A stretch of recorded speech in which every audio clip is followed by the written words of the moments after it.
তাছাড়া সব সাপ্তাহিক পার্টি, হয় এক অক্ত নাই 2 অক্ত। এই তুই যে 5 অক্ত নামাজ পড়তেছিস, তোর আব্বা পড়ে?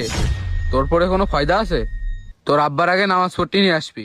চাচা আমি বুঝলাম না, আমার নামাজ পড়ার সাথে আমার আব্বার সম্পর্ক কি? আর আমি আগে নামাজ পড়ি, তারপরে আস্তে আস্তে আমার আব্বারে নিয়ে আসবানে। হ্যাঁ, এসে উল্টোই দেবে না। ওই যে সেদিন দেখলি না রফিক মারা গেল, ও সারা দোকান দোকান ঘুরে বেড়াইতো, শেষ বেলা এসে বুকে বুকে মরলো। আচ্ছা ওইসব বাদ দে, রোজা আসি, সন্ধ্যের সময় শুধু মসজিদে ইফতারি করতেই দৌড়বিনি।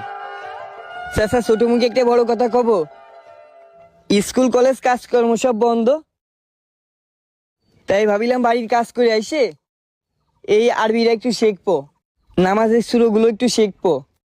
তা আপনি যে কথাগুলো আমারে বললেন, আমার মনে হচ্ছে আমি ভুল করেছি।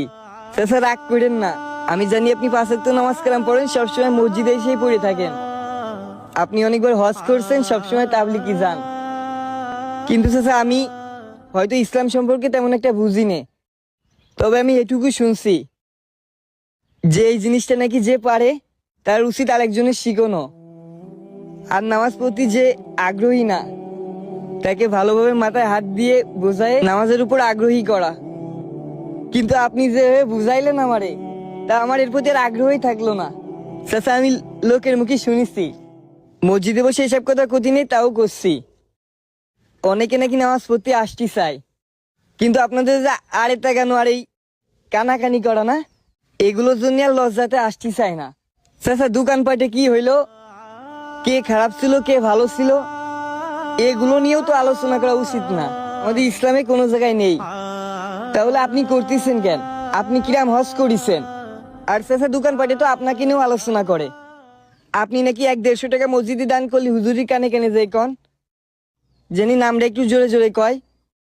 চাচা এইগুলা কি আমাদের ইসলামে কোনো জায়গায় আছে? চাচা আপনার মতো এরকম শিক্ষিত না হয়ে আমি অশিক্ষিত আছি, ভালো আছি। আমি পরে আমাদের হুজুরের কাছ থেকে শিখে নিবানে। ওই সময় হুজুর বলিল আসতি, কাজ একটু তাড়াতাড়ি হয়ে গেছে বলে তাড়াতাড়ি চলে আইছি। আমি হুজুর আসলেই আসবানে।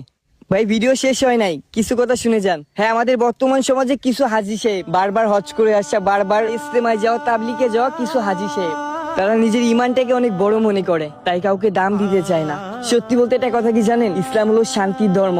যে ধর্মের মানুষকে সুন্দরভাবে বুঝায় ইসলামের পথে আনার কথা বলা হয়েছে। এখানে বলা হয়নি কাউকে নিয়ে নিন্দা করতে, এখানে বলা হয়নি কে খারাপ কে ভালো এগুলা বলতে। এটা আমাদের ইসলামে নাই। আপনি কারণ নিয়ে খারাপ কিছু বললে সেটা নিন্দা করা হয়ে যায়। এটা যদি এই মানুষগুলা না বোঝে, তাহলে